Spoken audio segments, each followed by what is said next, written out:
ఒక చిన్న స్థాయి నుంచి వచ్చిన వ్యక్తి నిర్మాతగా ఎదిగి ఆయనకున్న పాపం ఆయన మంచితనం ఆయన్ని శాపంగా అవ్వకూడదని చెప్పి ఒక ఉద్దేశంతో ఆయన మంచితనం చెప్పాలి, ఆయన ఒక మంచి సినిమా చేశారని చెప్పడానికి నేను ఈ రోజున మీ ముందుకు వచ్చాను. ఎందుకంటే నేనేం నమ్ముతానంటే సినిమా బాగుంటే ఎలాగో చూస్తారు, దీని గురించి చెప్పక్కర్లేదు. సినిమా బాగాలేకపోతే ఎలాగో చూడరు.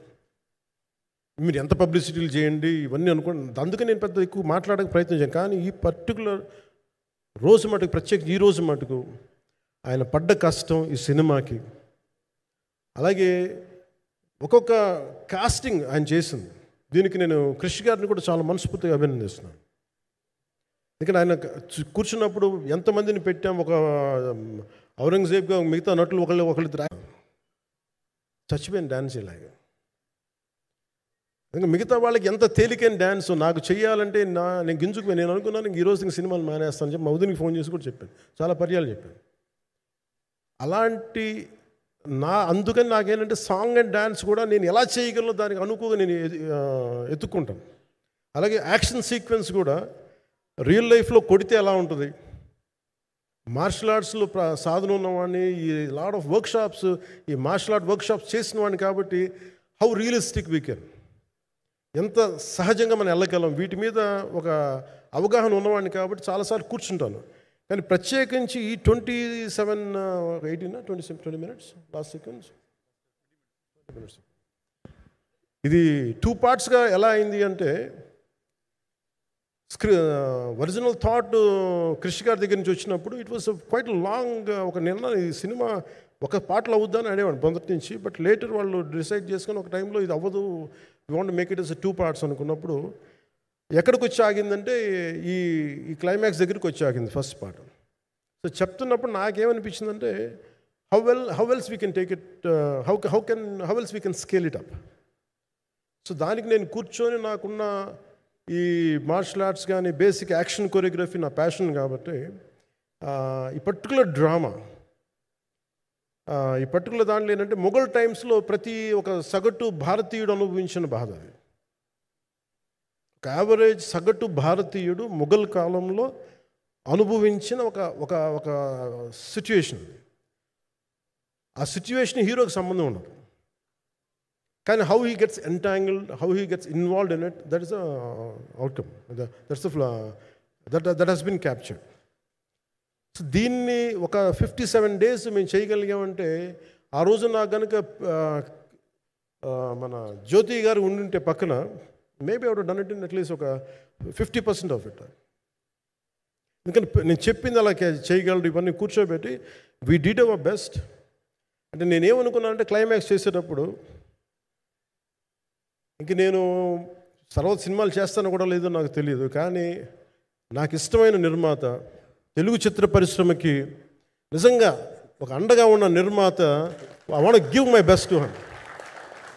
నేను అందుకని ఆంధ్రప్రదేశ్ ప్రభుత్వానికి కూడా మన ముఖ్యమంత్రి గారికి కూడా తెలియజేశాను, ఈయన్ని ఫిల్మ్ డెవలప్మెంట్ కార్పొరేషన్కి చైర్మన్ నేనే ప్రతిపాదించాను. అంటే నాకేంటంటే I don't want it to be a political, ఆయన నా నిర్మాతని కాదు, ఈయన అందరు హీరోలతో తీశారు, ఈయన పాన్ ఇండియాలో ప్రతి ఒక్కరు తెలిసి ఈయనంటే. ఇలాంటి వ్యక్తి ఉంటే మన తెలుగు చిత్ర పరిశ్రమకి బాగుంటుంది. అలాగే ప్రత్యేకించి తెలుగు చిత్ర పరిశ్రమ అనేది నాకు ఈ టాలీవుడ్ అనే పదాలు నాకు వాడటం నాకు ఇష్టం ఉండదు. Bollywood, Tollywood, Kollywood, Mollywood, why should we ape Hollywood? We have a greater story narrative ability మన దగ్గర ఉంది. We have a greater story telling ability. We don't have to ape Hollywood.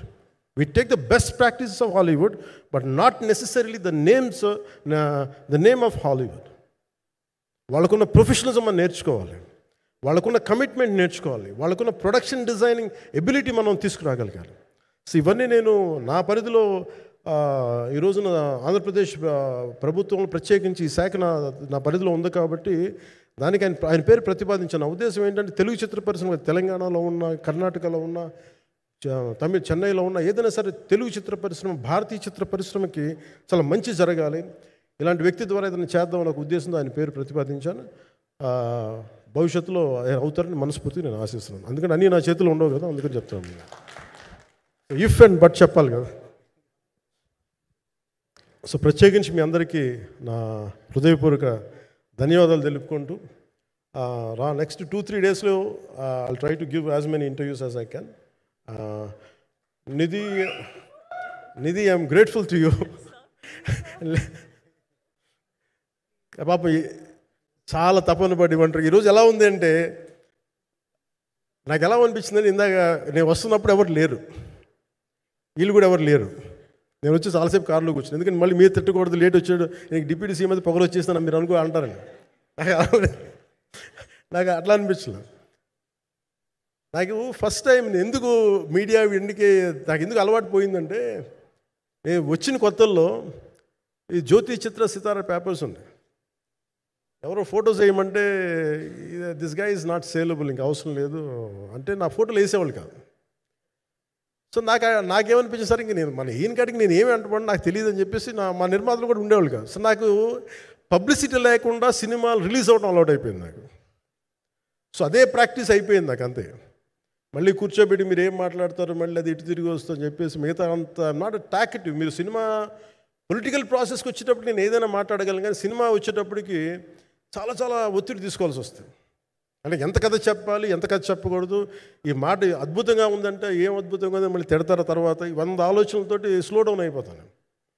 But కానీ నాకు మనస్ఫూర్తిగా ఈ సినిమా ఐ హోప్ వచ్చిన ప్రతి ప్రేక్షకులందరికీ కూడా ఒక మంచి అనుభూతిని ఇస్తాను. నేను మనస్ఫూర్తిగా నమ్ముతున్నాను.